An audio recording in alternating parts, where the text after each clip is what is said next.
Hello, everybody. Welcome back to Let's Talk Football. My name is Liam, and welcome to the channel. This is only my second ever upload here on YouTube, so if you are new, thank you very much for checking me out.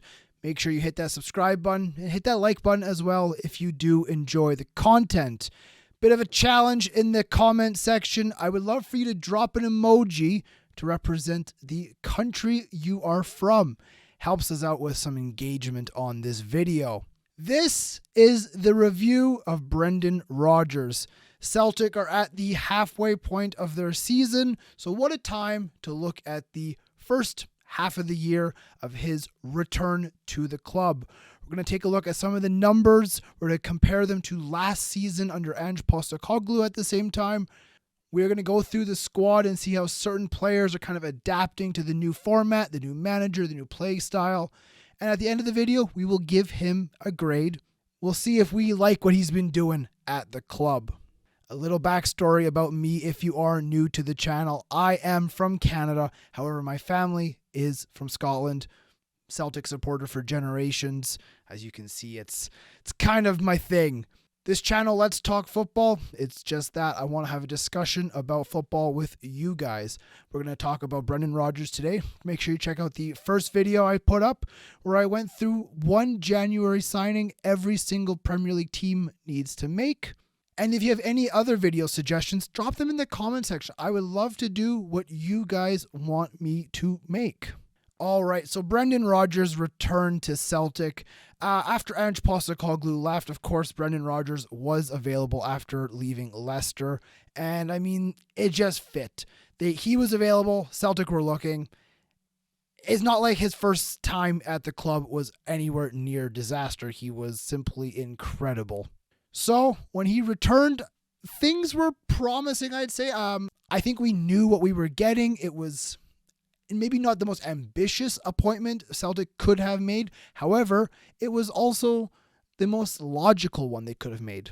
I know certain sections of the fan group were not too pleased because of the manner he left Celtic to join Leicester midway through the season right before the treble. However, when it comes down to it, the Premier League is always going to attract our managers.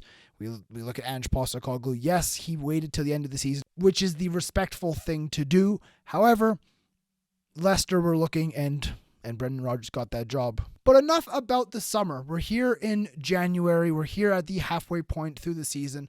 So let's take a look and crunch some of the numbers.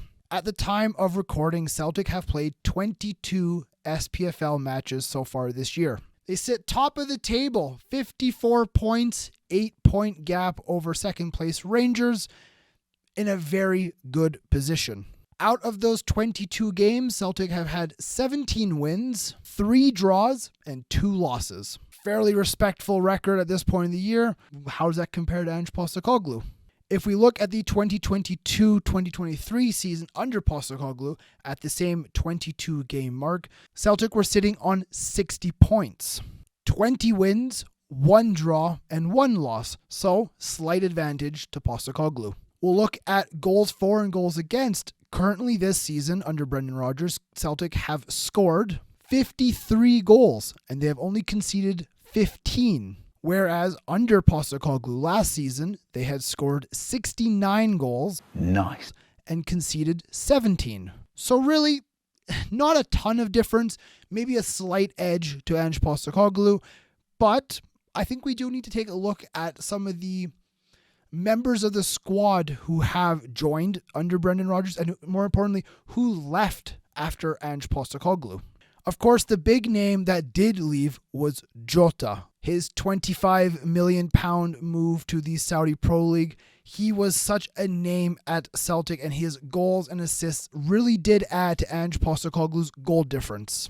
After Ange Postecoglou left, we also saw the departure of stable and number 2 center back Carl Starfelt. He left the club in a range of about £3.5 million, and the club also lost Aaron Moy as he retired at the end of the season. All in all, players out, Celtic made £30 million, which is one of their best ever transfer windows. But they did spend some money too. Most expensive of those signings was Mike Nawrocki, the Polish center back, which cost the club £4.3 million, a considerable investment. We also saw them spend on other center back, Lager Bielka, for £2.9 million.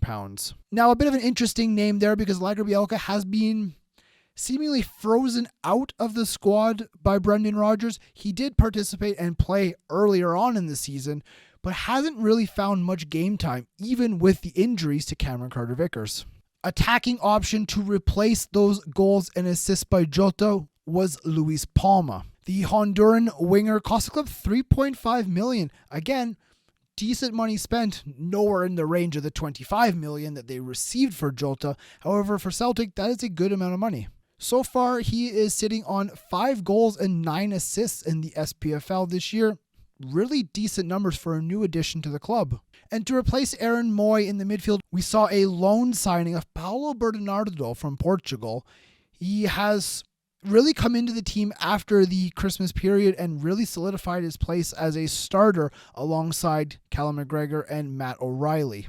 Overall, in the transfer window, Celtic spent £17 million, which, if you are Peter Lowell at the top of the board, is a profit margin of $17 million, which is very, very healthy and good for the club. There are reports that the bank account is well over 40 to 50 million. Please spend some of that money in January. We need to improve the squad still.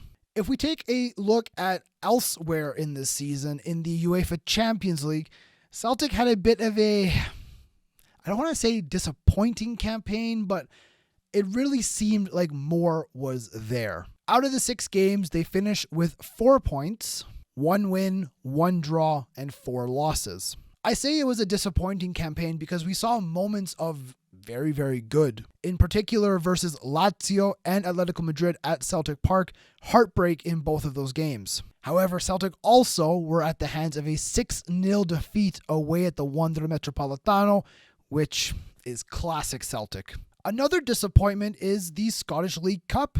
Celtic were eliminated 1-0 at the hands of Kilmarnock. Again, in comparison to last season under Ange Postecoglou, in the Champions League, out of the 6 games, Celtic finished with only 2 points. Only scoring 4 goals in the entire group stage, they finished without a single win, 2 draws, and 4 losses. Now, let's give a little bit of credit to Brendan Rodgers this season. He has had a fair share of issues to deal with. In particular, I think he's had some very big and crucial injuries to contend with. Players such as Cameron Carter-Vickers, Leah Labada, Daisen Maeda, and Rio Hatate have all missed significant time with injuries. All 4 of those names are number 1 starters in their positions. But with those players being out, it's opened the door for Brendan Rodgers to help some other Celtic players get the best out of themselves, really solidify themselves as potential first-team players. Liam Scales came back to the club from his loan spell and has looked rock solid at the back. A player that I think the club probably would have sold this summer if there weren't the injuries to center backs such as Cameron Carter-Vickers. I don't think Liam Scales would have even been given the opportunity to play. However, he was given the opportunity, and he has been fantastic so far this season. He's calm and composed at the back, which I did not expect from him. He's also more than physical and good in a tackle, and he's decent at playing the ball out from the back. However, if we're talking about the player Brendan Rodgers is currently getting the best out of, there's only one name that comes to mind. Matt O'Reilly is simply the best player in Scotland at the moment. Currently sitting on 10 goals and 7 assists in the SPFL, the midfielder has been brilliant, even earning a very deserved call-up to the Danish national team. There are heavy reports swirling of Inter Milan looking at him or some Premier League clubs. Ultimately, he will get sold, probably for close to, if not a record fee for the club. So that is positive from a financial point of view. I wish we could keep a hold of players such as Matt O'Reilly. However, we must do what we can with him while we have him and then cash in. A player who has maybe looked a little out of sorts under Brendan Rodgers would be our main goal-scoring threat, Kyogo. With only 8 goals so far at this point of the year, he does look slightly off the pace, or maybe just not gelling as well as he did under Ange Postecoglou's system. However, he scored an absolute world-class goal against Rangers in the Glasgow Derby. So is he back to his best? He did not get a call-up for the Asian Games, which is fantastic for us. If I'm honest, we're able to keep a hold of him and make sure he is fit, healthy, able to play for us. And I think as we go into the new year and the new fixtures, I think he will be back to his best. And I think Celtic will get back into the rhythm which supports him and his style of play. Overall, if we're looking at Brendan Rodgers in the first 6 months or so being back at the club, the first half of the season, how are we going to grade him? Well, I took a few things into consideration. If you look, of course, at the main trophy, the main objective of the year, the Scottish Premiership, what else can you ask from him? He's top of the table, 8-point gap. He's beaten Rangers. That's all you can simply ask of him. Now, yes, I agree. Ange Postecoglou had a slightly better record and slightly better goal difference than Brendan Rodgers. However, who really cares at the end of the day? Maybe as a negative, I would say I think Celtic should have done better in their Champions League group. I really do think third place in the Europa League run was up for grabs this year. I think a few individual errors and a few maybe tactical mistakes in terms of team selection really did let the team down. Also just some bad luck. I mean, last minute winner for Lazio at Celtic Park and that game against Atletico Madrid at Celtic Park as well. Just absolute fall apart at the end. But Brendan Rodgers is slowly transforming this squad. Of course, he took over and it was not necessarily his team. There was a lot of players that were Ange Postecoglou's players who fit his style of play. Postecoglou is gone. Brendan Rodgers comes in. Now, I think the two managers have similar play styles, and I think Brendan Rodgers can adapt these players to what he envisions. However, it's still not his team. I think in the January window, we will see a couple different names coming in, players who are more suited to Brendan Rodgers' football, and potentially some that he has worked with in the past or been close to at least. If I have to give a sentence to grade Brendan Rodgers so far, I would say good, but nothing incredible. I mean, I think the football we're playing is good football. It's productive. It's accomplishing the main goal of winning matches, but it hasn't been anything revolutionary or mind-blowing, which is fine. I mean, I'm not looking for anything amazing to occur every single match day. However, I just wish that the levels could be raised a little bit more, especially in those big games like such as the Champions League.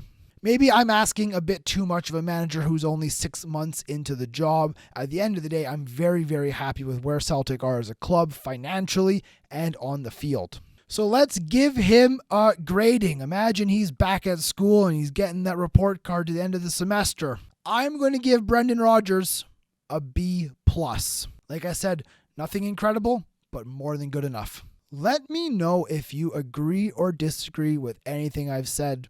If you are a fan of Celtic, get involved in that comment section. I would love to hear from you. I would love to hear what your thoughts are on Rodgers, on the club, players coming in and out, who you want to see the club sign in January. Or if you're not a supporter of Celtic, let me know in the comments who you do support. And remember the challenge I set at the beginning of the video.